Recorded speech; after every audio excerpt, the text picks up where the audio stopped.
It's a warm spring night, and you pop into existence weighing a measly 25 grams. That's literally a cookie's worth of hedgehog, completely blind, deaf, and looking like a pink, wrinkly water balloon with legs. Welcome to life, says nobody because you can't hear anything yet. Your first thought? Well, this is awkward. But wait, nature's got a real treat in store. Within hours, 5,000 tiny white needles start pushing through your skin like some sort of twisted acupuncture session. Talk about a rough first day. Oh, what's happening? You might squeak if you could actually make any sound other than pathetic little peeps. Those first few hours are basically nature's way of saying, welcome to life, kid. It's all downhill from here. So, there you are, a tiny pink pincushion, totally dependent on mom. She's out there being a superhero, having to leave you every night to find food while you're just lying there squeaking like a broken dog toy. Your siblings, yeah, there's usually 4 or 5 of you, are all competing for mom's attention, pushing and shoving with your tiny needle-covered bodies, family bonding at its finest. And get this, you can't even pee by yourself. Mom has to lick your tiny behind to make it happen. How's that for embarrassing baby photos?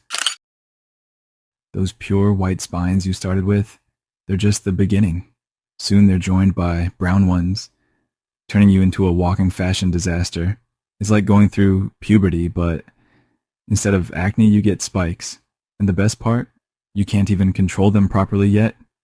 One minute you're trying to look cute and approachable. The next you're accidentally stabbing your sister because someone sneezed.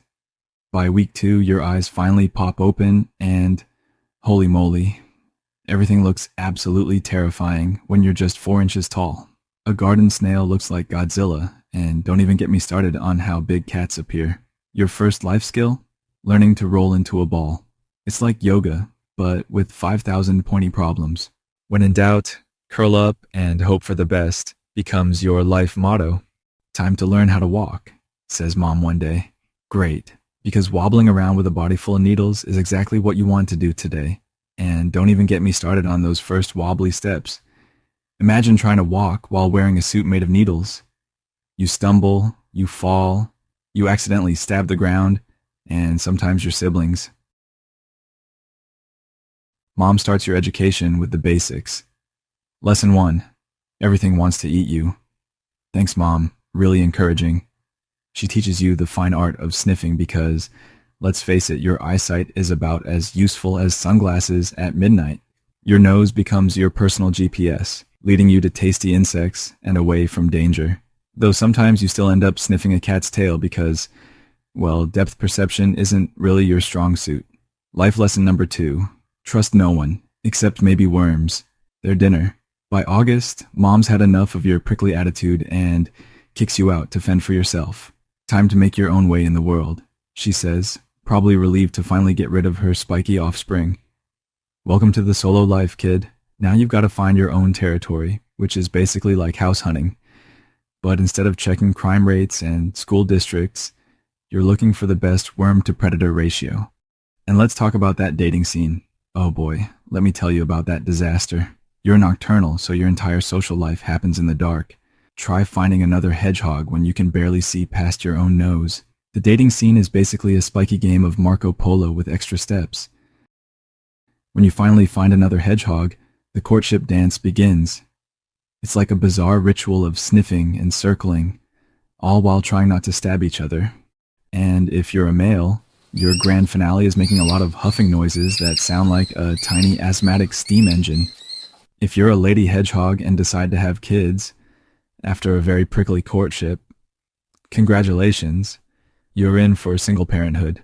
The male just bounces after mating, probably off to find another spiky lady to charm. Then you're stuck raising 4 or 5 hoglets all by yourself for 6 weeks. These tiny pink beans need constant attention, and guess what? They inherit all your spiky problems.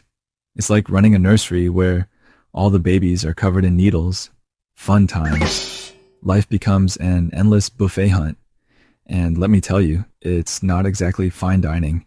While other animals are living it up with fancy berries and leaves, you're out there hunting down slugs, beetles, and worms like some sort of spiky vacuum cleaner. Your nightly routine goes something like this. Oh, what's that smell? Earthworm? No, wait. That's just an old sock. Keep searching. Beetle. Chomp. Still hungry. Is that a slug? Jackpot. And you've got to waddle around for up to 2 miles every night just to find enough food. Talk about a workout. As autumn approaches, you enter what I like to call the eat everything that moves phase. You need to pack on those pounds because winter is coming. And no, this isn't a Game of Thrones reference. Your weight needs to increase from about 600 grams to nearly 900 grams. That's like preparing for a hibernation by eating nothing but bugs. Delicious. You spend your nights waddling from one feeding spot to another, your little legs working overtime. Just one more worm, you tell yourself at 3 a.m. Already so full you can barely roll into a ball, but you keep eating because you know what's coming. November rolls around, and it's time for the longest nap of your life.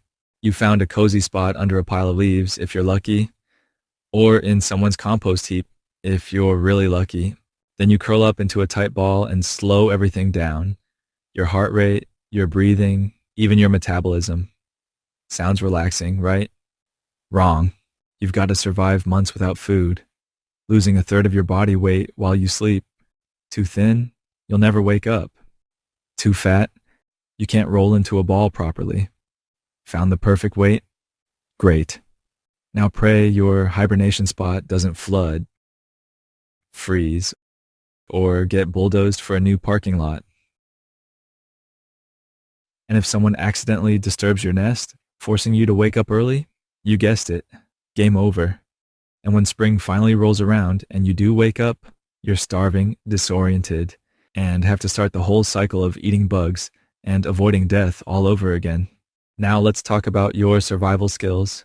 You've got terrible eyesight, but somehow need to navigate life primarily through smell and sound. It's like playing a lifelong game of blind man's buff, except if you lose, you might become owl food. Your defense mechanism? Rolling into a ball. That's it. That's your grand survival strategy. Millions of years of evolution, and the best you could come up with was make yourself into a spiky ball and hope for the best. And here's the kicker. You weren't even always called hedgehogs. People used to call you urchins. That's right.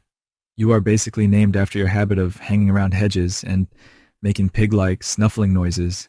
The average hedgehog lives about 3 to 7 years in the wild. Each day is basically a game of don't die today. Gardens are basically death traps disguised as paradise. Lawnmowers, hedgehog shredders, weed whackers, instant doom. Garden netting, nature's version of a hedgehog snare. And swimming pools? Sure, you can swim, for a while. But climbing out, that's another story entirely. That brilliant defense mechanism of rolling into a ball, completely useless against cars. One night, you're waddling across the road, minding your own business, when suddenly, headlights. Your instinct kicks in. Quick, roll up. But guess what? 2 tons of speeding metal doesn't care about your spines. Badgers unroll you like a spiky burrito. Owls swoop down silently and snatch you before you even know what's happening. And foxes? They'll bat you around like a soccer ball until they figure out how to eat you. Here's the sad truth. 70% of hedgehogs don't even make it to their first birthday. Half of them won't survive their first winter hibernation. It's like nature decided to make something adorable and then gave it survival odds worse than a snowman in July. Now, if you'll excuse me, I think I hear a beetle calling my name. Oh wait, is that a car? Quick, roll up.